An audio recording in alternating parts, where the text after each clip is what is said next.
Hello, motherfuckers. What the fuck is up, you guys? This is Caleb Salvatore here for the On Tap News Recap here for Drunken Disorderly Media. I am currently wearing my fucking high school football sweatshirt because I'm about to go to the gym and today kicked my ass and I don't feel like changing twice. So you're going to have to deal with me dressing like more of a bum than usual today. I apologize for nothing. Eat my ass, you piece of shit. Okay, here we go. Let's kick right into it. All right, because I'm already annoyed.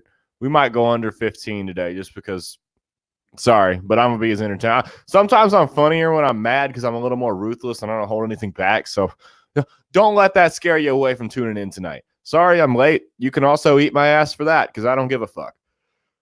First off, Florida, the Council Bluffs of the United States, first grade teacher tried to buy an 8-ball of meth while at school, authorities say. Yeah, big shocker there, huh? Okay, Florida teacher is facing. I figured that like buying meth is a requirement to be a teacher in Florida. I didn't know that was like out of the ordinary or something that was newsworthy. We'll continue though, and she looks rough. She looks like. Have you ever seen Shrek? She looks like the ugly stepsister from Shrek.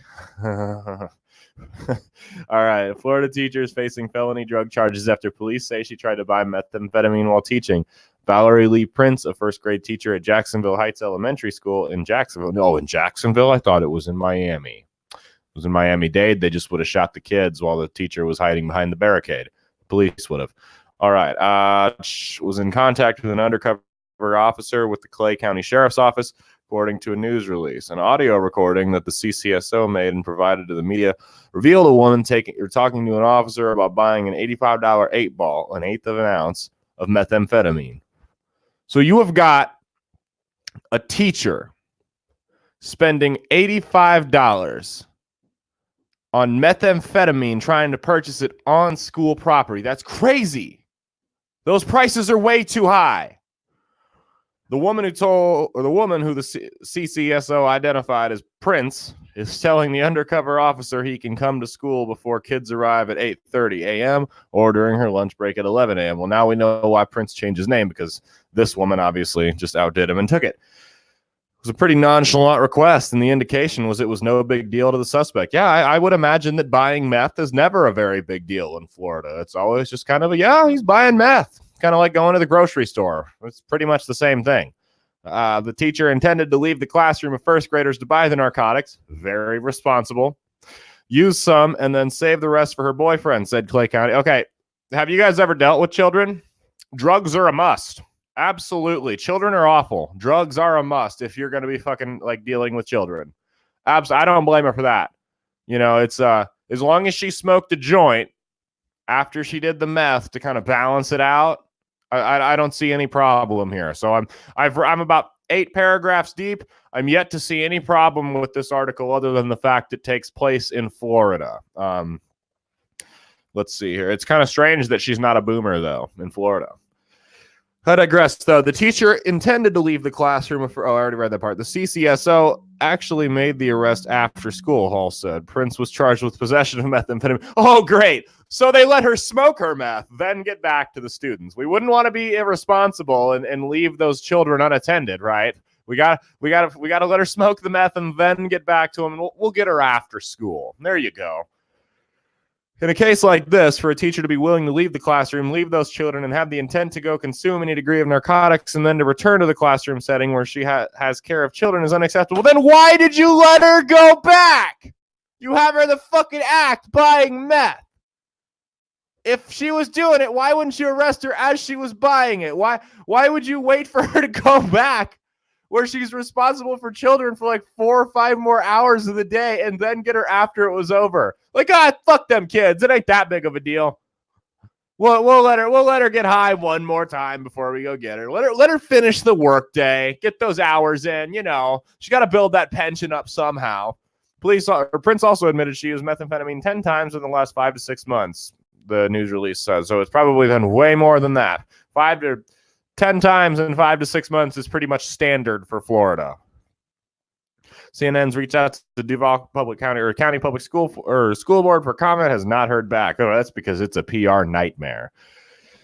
It was not clear as of Saturday whether Prince is retained an attorney. Prince is being held. Well, if she's buying meth on school property, she probably can't afford one that's worth a shit. Prince is being held at the Clay County Jail. She is scheduled to be arraigned on March 10th, court records show. Well, there you have it.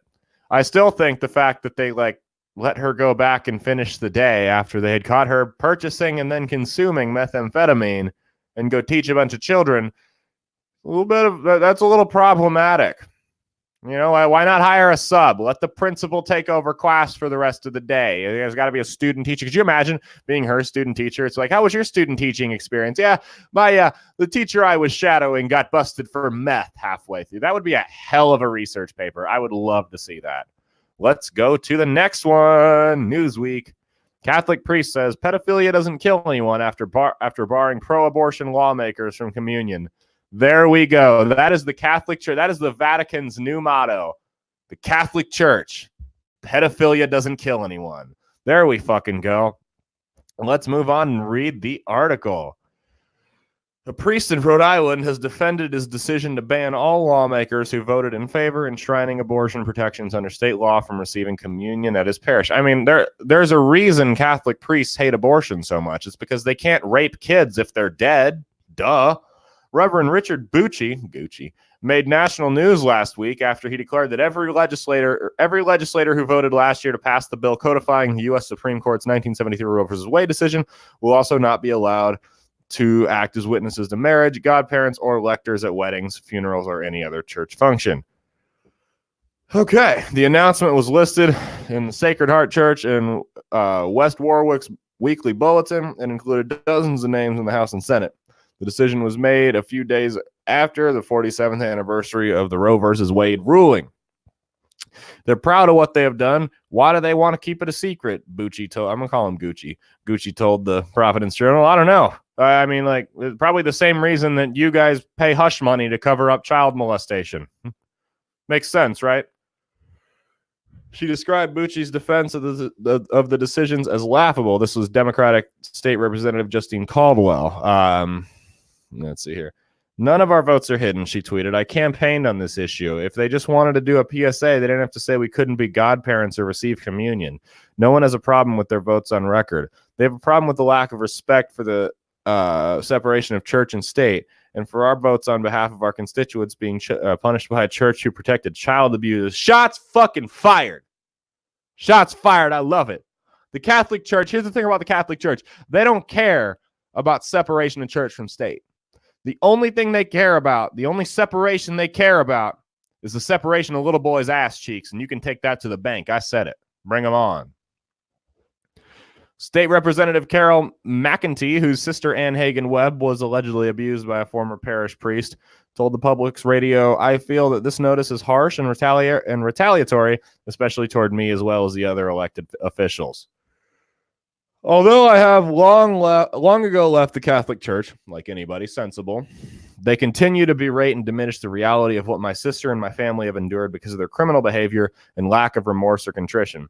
Gucci has now doubled down his defenses on the ban while hitting out at those who raised issues of child abuse in the Catholic Church to attack it. We're not fucking pop-up windows. God damn it. We're not talking about any other moral issue where somebody's making a comparison between pedophilia and abortion, Gucci told WJAR. Well, pedophilia doesn't kill anyone, and this does. That's their new motto. Pedophilia doesn't kill anyone. Pedophilia doesn't kill anyone. Their crusades and, whatever 400 AD where they slaughtered people and raped children and women, and that killed a lot of people. But we're not going to talk about that. Gucci added he was surprised that anyone would take issue with his stance as the church has been pro-life for more than 2,000 years.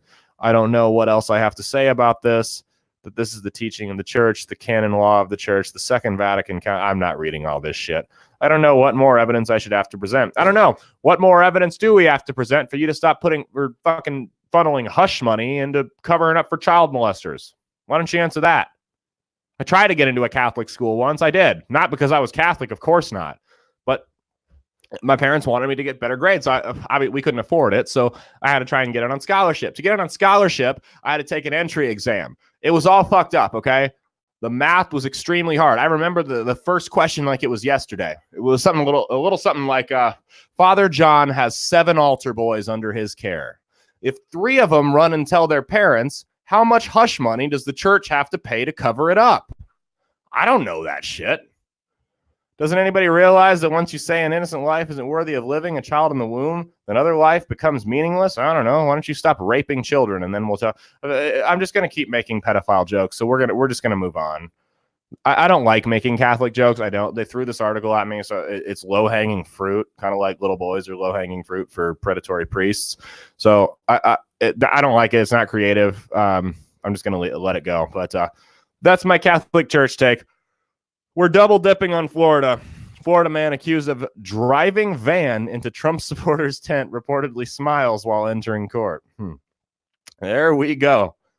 All right, let's go here. The 27-year-old Florida man who police say drove a van into a tent that housed supporters for President Trump reportedly arrived in court on Sunday smiling and nodding to the cameras before he was seated. Maybe that's because you guys treat like fucking spree killers like rock stars. Everyone recognizes that famous picture of James Holmes, the Columbine shooters, the Boston Marathon bombers, put on fucking, they put him on Rolling Stone. So, yes, I mean, if you guys stop treating spree killers like rock stars, they'd probably stop acting like them. That's all I'm going to say. Action News Jax reported that Gregory Tim, according to witnesses, ran over chairs and tables the day before at the Kernan Village Shopping Center. Witnesses told the station that he recorded the scene moments after the incident, made an obscene gesture, and sped off. Is that not the most Florida thing you've ever heard besides the teacher buying meth? The Jacksonville Sheriff's Office said via social media, 27-year-old Gregory William Lowell Tim. Well, they gave him 4 first names. Gregory William Lowell Tim. His last name's Tim. 4 first names, not 3, 4. Was charged with 2 counts of aggravated assault on a person 65 years old or older, 1 count of criminal mischief, and driving with a suspended license. Okay, is it just me, or should assaulting someone who's older be less of a crime because they have less life left to live? So you're diminishing, if you severely maim them, you're diminishing their quality of life for less time than if you did it to a person who was say in their 20s. I don't know. Jacksonville Sheriff's Office said, County GOP said via Twitter, 6 volunteers for President Donald Trump's campaign were intentionally targeted while registering voters. This is what I like. I tell you people all the time, less people should vote. That's right. Ambush the get out the vote rally. And remember, this is a character I play. I'm not actually advocating you do any of this shit. I shamelessly hide behind the First Amendment and parody laws. So eat a dick. But yes, that's what we need to do. We need to discourage people from voting because most of you are too fucking stupid to make decisions that affect the rest of us in that manner. Okay? And I mean that in the nicest way. Most of you shouldn't vote. You also shouldn't reproduce. How do we fucking get people to run vans through anti-abortion protesters? How do we do that? Less people can reproduce. Stop scaring people out of doing the right thing. And I say again, this is a character I play in front of a camera, for those of you that don't get it. I had to issue an apology today, and it made me sick to my stomach, so I'm kind of venting here. In a tweet, GOP chairwoman Ronna McDaniel said these unprovoked, senseless attacks on @real Donald Trump supporters need to end. President Trump retweeted the message and said, "Be careful, tough guys, who you play with." We'll end it on that because that's fucking retarded on its own. I'm Caleb Salvatore. February 29th, you got the Leap Day Comedy Showcase, Papillion La Vista, Fraternal Order of Eagles. I'll be there. Come and see me and shit. It's going to be loads of fun. Peace out, motherfucker. Oh, now you guys are all joining as soon as we're about done. Peace out, motherfuckers. Go watch the whole thing on loop.